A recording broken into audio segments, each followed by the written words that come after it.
Ada banyak pertanyaan seputar pertengahan di Sya'ban ini. Sampai terakhir kami dapati kemarin di Jakarta tentang pertanyaan tersebut.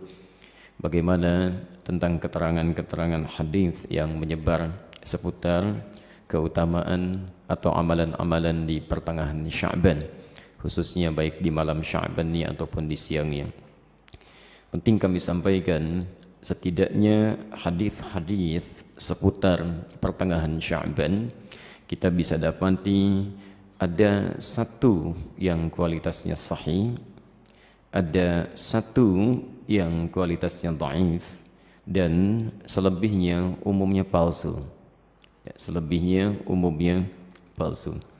Saya ambil contoh yang palsu misalnya.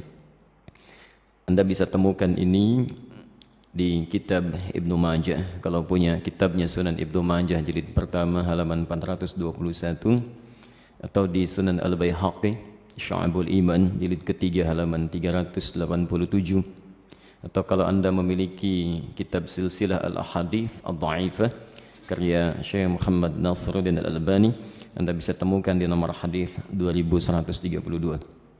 Baik, riwayat ini disampaikan oleh seorang bernama Ibnu Abi Sarba. Beliau mengatakan menerima dari Ibrahim bin Muhammad, beliau menerima dari Muawiyah bin Abdullah bin Ja'far, disampaikan dan disandarkan pada sahabat Ali bin Abi Thalib. Alhamdulillah. Hadisnya barangkali sangat populer, pernah Anda dengar. Idza kanat lailatun nisfi min Sya'ban, jika telah tiba malam pertengahan bulan Sya'ban atau malam atau di hari pertengahan Sya'ban, faqumu lailaha, maka hidupkan malamnya dengan banyak menunaikan salat, wasumu naharaha, dan siangnya lakukan dengan puasa. Faman min mustaghfirin, maka siapapun yang bermohon ampunan kepada Allah, maka Allah akan mengampuni orang yang memohon ampunan itu. Pernah dengar hadis ini? Itu statusnya palsu ya. Hadisnya palsu. Hadisnya palsu. Cacat palsunya ada pada seorang bernama Ibnu Abi Sarbah, orang pertamanya.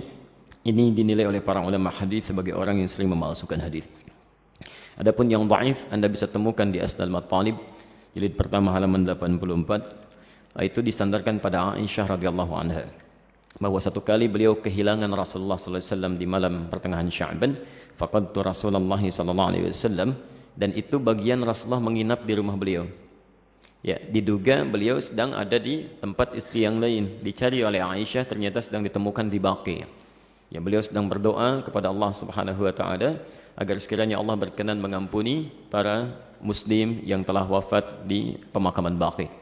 Ya, maka Rasulullah menyampaikan, katakanlah Aisyah, hari ini Allah mengamati kepada manusia dan mengampuni orang-orang memohonkan ampunan. Ini statusnya dhaif, tapi juga disahihkan oleh Syekh Muhammad Nasiruddin Al-Albani.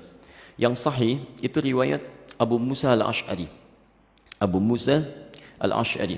Anda bisa temukan di Silsilah Al-Ahadits As-Sahihah, alhamdulillah, karangan Syekh Muhammad Nasiruddin Al-Albani, nomor hadis 1144. Ini yang sahih. Yang kalimatnya juga singkat, ya, bahwa Nabi SAW menyampaikan Allah Subhanahu wa taala mengamati, bahasanya mengamati, ya, kepada hambanya, ya, di malam pertengahan Sya'ban, ya, di malam pertengahan Sya'ban, dan mengampuni yang memohon ampunan sekalipun sebanyak bulu domba di sekuk kalem. Nah, itu yang sahih. Ya. Ini sebetulnya semakna dengan hadis-hadis qudsi yang disampaikan orang pertamanya 31 orang sahabat senior. Dan itu biasa, keutamaan-keutamaan malam. Misal, yanzilu Rabbuna tabaraka wa ta'ala, Allah kemudian ya menghamparkan rahmatnya ke langit dunia kepada hambanya setiap sepertiga malam. Itu tiap hari itu, ya, sepertiga malam, ya. Maka Allah kemudian berfirman, faqala ya ibadi, hambaku, siapa yang memohon kepadaku aku akan berikan, siapa yang meminta aku akan kabulkan. Faman istaghfara liya, dan siapa mohon ampunan faghafartu lahu, aku ampuni dia. Itu tiap hari. Tiap hari. Jadi kalau Anda enggak minta itu rugi. Dan hadisnya qudsi. Ya. Dan khusus untuk malam Sya'ban, ya, hadisnya berbeda seperti tadi kami sampaikan dari Abu Musa Al-Ash'ari, itu dimulai di malamnya. Kalau tiap hari di penghujung malam. Nah, jadi ini yang sahih. Dan amalannya Nabi tidak menyebut spesifik. Karena itu sahabat itu banyak beramal saja. Ya, ada yang kemudian salatnya qiyamul lail, yang tahajud, ya. Ada yang banyak beristighfar, macam-macam. Dan tidak ada amalan spesifik. Jadi kalau misalnya ada amalan-amalan spesifik menunjukkan di malam itu, ya itu sesungguhnya hadis-hadis yang disepakati oleh para ulama itu hadis palsu. Misal hadis yang mengatakan bahwa bangun di malam Sya'ban, tunaikan solat sekian rakaat, dibacakan dengan qul huwallah di awalnya dan sebagainya. Itu saking palsunya hadis itu, di kitab hadis palsu aja nggak ada. Ya, saking palsunya itu nggak ada. Ya. Itu dimunculkan kemudian. Dan disandarkan pada tabi'in bernama Khalid bin Ma'dan yang hidup di Damaskus pada saat itu. Beliau tidak melakukan itu. Beliau hanya menunaikan salat-salat sunnah malam gitu ya. Qiyamul lail, tahajud itu yang ditunaikan. Cuman orang salah menduga gitu ya. Jadi kalau Anda ingin hidupkan malamnya dengan ibadah-ibadah sunnah silakan saja, boleh. Qiyamul lail, tahajud, baca Quran, istighfar itu standar, biasa. Dan ada keutamaan di situ. Kalau siangnya ingin puasa, boleh. Puasa ayyamul bid. Masya Allah sekarang kan merangkai itu. Kamis tanggal 12 kan kemarin, Jumatnya 13, Sabtu 14, sekarang 15. Antum masih boleh puasa. Ya, sekali khair. Baik, jadi sah-sah saja kalau siangnya ingin puasa, tapi jangan disandarkan pada keterangan-keterangan hadis yang bermasalah, ya. Termasuk ada yang fenomenal itu ya.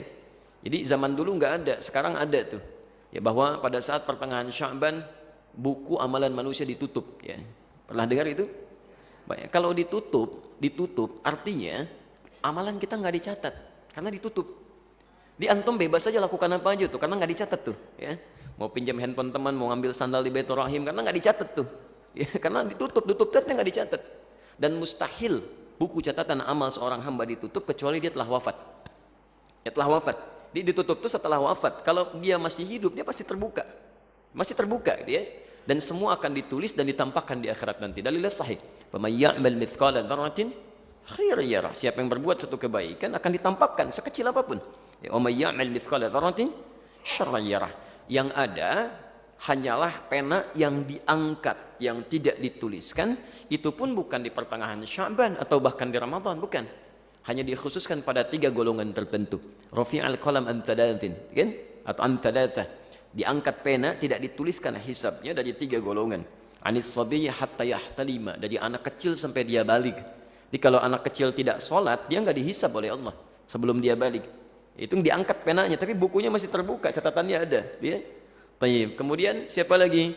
Wa anil majnuni hatta yufiqa. Ya, anil majnuni hatta yufiqa. Dari orang yang terganggu ya, kesadarannya, baik sampai dia sadar kembali. Yang disebut tidak waras dan sebagainya gitu ya.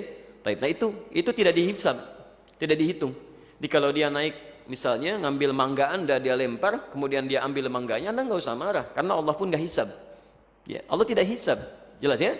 Karena dia melakukan amalan berdasarkan bukan karena kesadarannya. Dan yang terakhir, anin naimi hatta yastaiqidha. Ya, dari orang yang tidur sampai dia bangun. Jadi kalau misalnya ada di antara antum ya tertidur, kemudian subuh lewat sampai jam 10 itu belum dihisab tuh. Nah saat bangunnya di situ dia tempat sholatnya. Ya, tapi bukunya tetap terbuka, nggak ditutup ya. Kalau ditutup artinya sudah meninggal dunia, sudah selesai. Baik. Dan tidak ada kerjaan malaikat nutupin buku dibuka lagi ya. Tolong tanyakan kapan ditutupnya, kapan dibukanya tuh. Oke. Jadi itu diantara amalan-amalan yang barangkali penting untuk disampaikan. Jadi tidak sepenuhnya keliru juga beramal di pertengahan Sya'ban, tapi juga tidak sewajarnya jika kita melakukan amalan yang tidak pernah ada dalilnya. Ya, sekaligus juga tidak ada ketentuan dan contohnya, itu barangkali yang coba kita hindari. Kalau beramalnya silahkan karena tuntunan umumnya ada, hadisnya dan sebagainya. Tapi amalan-amalan sunnah yang memang pernah diajarkan dan dicontohkan untuk dilakukan. Saya kira jelas ya.